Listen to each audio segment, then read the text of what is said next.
요즘 민족을 요구하는 목소리가 정말 유례없이 높아지고 있습니다. 가장 최근의 사건으로는 지난 7월 발표된 일본의 대항구 수출 규제 조치로 첨예화된 한일 갈등도 사실은 민족 감정을 부추기는 것처럼 보입니다. 최근 이렇게 국가, 민족이라는 낱말 또는 어휘가 다시 담론화되고 있는 현상들을 일단 우선 살펴보는 게 좋을 것 같습니다. 와서 자꾸 민족이니 민족주의, 국가주의 이런 고민을 하게 되는 단초는 두말할 것 없이 이미 말씀하신 대로 대한민국의 정체성에 대한 위기에서 시작된 것 같습니다. 대한민국의 정체성, 법통성이라고 그럴까, 그런 거에 대해서 지금까지도 다소 문제 제기가 없었던 것은 아니나 그 해방 직후서부터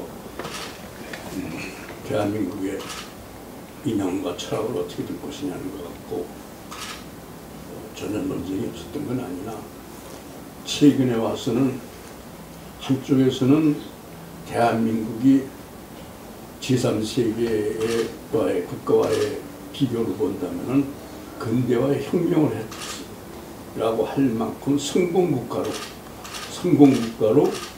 거의 소위 브랜딩이 네이밍이 된 셈인데, 명명이 된 셈인데, 오히려 거꾸로 지금 와서 대한민국은 정당성이 없고 정체성이 결여되어 있고 법통성이 딴 데 있다고 하는 그러한 논쟁이 벌어지면서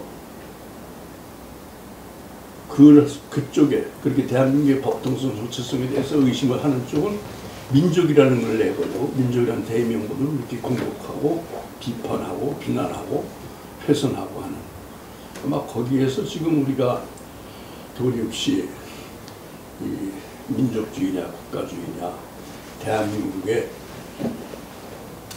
이념을 어떻게 보고 대한민국의 경험을 어떻게 규정해야 될 것이냐 하는 문제가 제기되는 것 같습니다.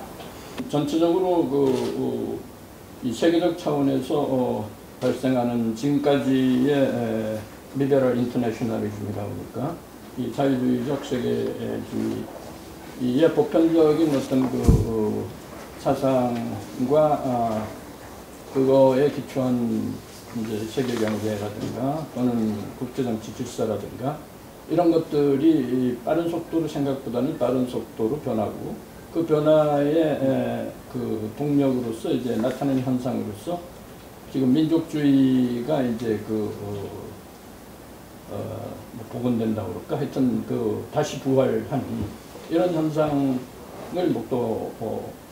하는 이 세계적 차원에서의 변화가 하나 있고요. 그동안에 이제 냉전의 박물관 비슷하게 세계의 냉전이 다 해체돼도 한국과는 한반도에서만큼은 냉전이 여전히 그 틀을 유지하고 실제로 남북 간의 대결 구조가 유지되고 있었던 상황인데, 거기에 이제 트럼프 정부의 대북 정책이라고 할까, 한반도 정책이 변화하면서 처음에 어떤 그 변화의 양상이라고 하는 것에 대해서는 이 상당히 긍정적인 방향으로 한반도에서도 이제 보편적인 세계의 다른 나라와 같이 국제정치적으로 이 탈냉전의 그런 시대가 도래하리라는 이런 기대도 많이 했는데, 그런데 그것이 저는 이제 좀 방향이 좀 방향착오라고 그러나 하는 그런 느낌을 갖지 않을 수가 없는데요. 왜냐하면 지금 한국의 민족주의는 이건 말을 안 할 수가 없는데 되돌아보면 이게 좀 실패했다고 생각이 듭니다, 저는. 왜냐하면 원래 이제 19세기 말 이제 조선조 말부터 이제 민족 독립 하여튼 이 근대화를 성취해서 우리가 그 힘을 통해서 일본을 중심 이제 포함하는 세계 제국주의 국가들에게 한국에서 자주적인 민족 독립 국가를 건설하는 것이 우리의 하나의 그 민족적 과업이라고 볼 수 있잖아요. 그런데 그 프로젝트가 되돌아보면 이제 일본 식민지 통치를 겪으면서 이미 이 좌파 우파라고 하는 그 좌우 민족주의로 분할이 되고 이것이 냉전 후에는 너무나 우리에게는 불행하게도 하여튼 냉전의 아주 최전선에 한반도가 지정학적으로 위치하게 됨에 따라서 분단이 될 수밖에 없는 이런 구조를 통해서 우리의 힘으로서는 어떻게 할 수 없는 이런 이제 한국 민족주의의 실현이라는 측면에서 보면 하나의 재난적인 현상을 우리가 맞게 됐잖아요.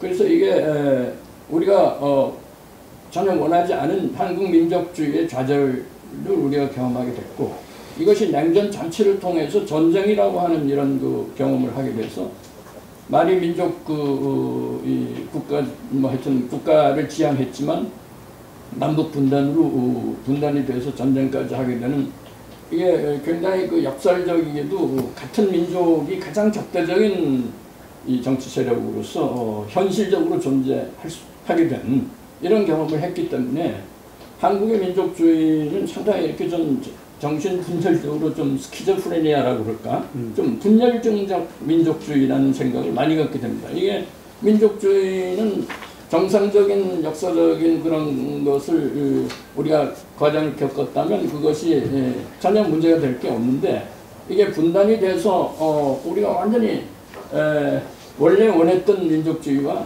우리가 현실에서 대면하고 있는 민족주의라고 하는 건 너무나 극단적으로 반대되는 이런 정치 체제로서 구현이 된. 그래서 이거는 냉전을 우리가 다루는 데 있어서 과거의 이념을 불러들여서 이것이 어쩔 수 없이 그건 일본하고 관계된 단일주의 아닙니까? 핵심이. 이거를 통해서 다시 이제 뭡니까? 하여튼 애국자냐 무슨 친일이냐 한 또 다른 수준에서 이 민족 분열이라고 그럴까?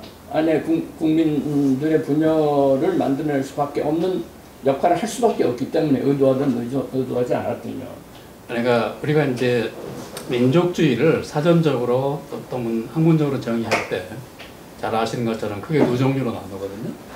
그러니까 종족적 민족주의와 시민적 민족주의의 구별인데 이제 종족적 민족주의는 인종이나 언어, 인종, 관습 또는 문화, 이제 시민적 민족주의는 어떤 공통된 정치적인 가치 또는 헌법에 대한 어떤 애국심 또는 시민정신 이런 것들을 이제 상대적으로 강조하는.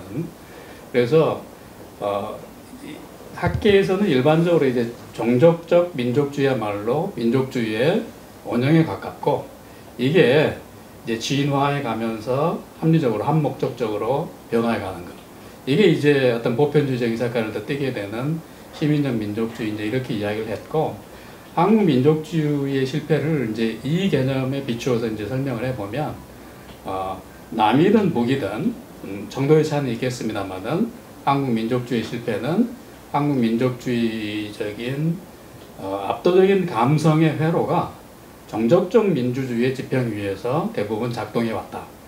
우리나라의 경우에는 지금 최근에 일어나고 있는 여러 가지 논의를 보면은 우리나라에서는 이런 국가 국익의 관점보다도 오히려 이제 지금 우리 윤평준 교수님께서 말씀하신 종족적 민족주의적인 성향이 더 강한 이런 흐름을 보이고 있거든요. 여기서 제가 보기엔 최 교수님이 말씀하신 것을 다시 한번 좀 저희들이 논의할 필요가 있다고 생각하는데 이게 자주 독립 국가가 형성되는 과정에서는 어느 정도의 사실 민족주의가 필요하잖아요. 사실 국민을 갖다가 하나로 묶을 수 있는 그런 역사적인 정체성, 우리 아까 이제 이사장님께서 말씀하신 국가의 정체성 이런 것을 부여하기 위해서는 민족주의적인 이데올로기가 반드시 필요한데 이것이 이제 과도할 때는 이제 문제가 되는 거죠. 그런데 이것이 한국에서는 해방 이후에 독립국가를 형성하는 과정에서 동원되었던 민족주의가 통합에 성공한 것이 아니라 소위 말하는 남북한의 적대적 관계 이러는 서로 대립적인 정치 체제를 형성하는 데 오히려 기여를 했기 때문에 제가 이제 올바로 이해를 했다면 한국의 민족주의는 이제 실패했다. 한국에서의 민족과 국가 정리에 있어 근대화 과정의 일종의 변형, 근대화 과정에 있어서의 다른 제3세계 국가와는 아주 근본적으로 다른 하나의 베리에이션이 있는데 그것은 바로 우리의 민족주의라는 건 기본적으로 이제 저항, 식민 통치에 대한 이제 저항으로 예. 저항인데 제3세계 국가에서는 서양에서 이제 민족주의 좀 다릅니다만은 그 저항의 대상이 일본이라고 하는데 특성이 있단 말이에요. 우리가 항상 자기가 좋은 때, 형편이 좋은 때 과거에 구부러진 것을 폈어야 되고 우리가 형편이 좋을 때 닥쳐올 닥쳐올 위험을 갖다가 좀 미리부터 제거를 했어야 되는 거예요. 우리가 경제개발에만 너무 성공신화에 갇혀갖고 이런 한국 민족주의의 밑바닥에 깔려있는 그 어떤 뭐라 그래야 되나 이 찌그리 그러나 강력한 원한을 갖고 있는 찌그리 그것에 너무 무심했어요. 우리나라의 그 소위 말하는 보수의 엘리트들이 그냥 예. 성공에 너무 취해갖고 네. 이런 점이 이제 우리가 한국 민족주의 얘기할 때 단서를 꼭 들어가야 되고 뭐 시간 있으면 나중에 더 그것을 좀 풀이하는 얘기를 하겠습니다.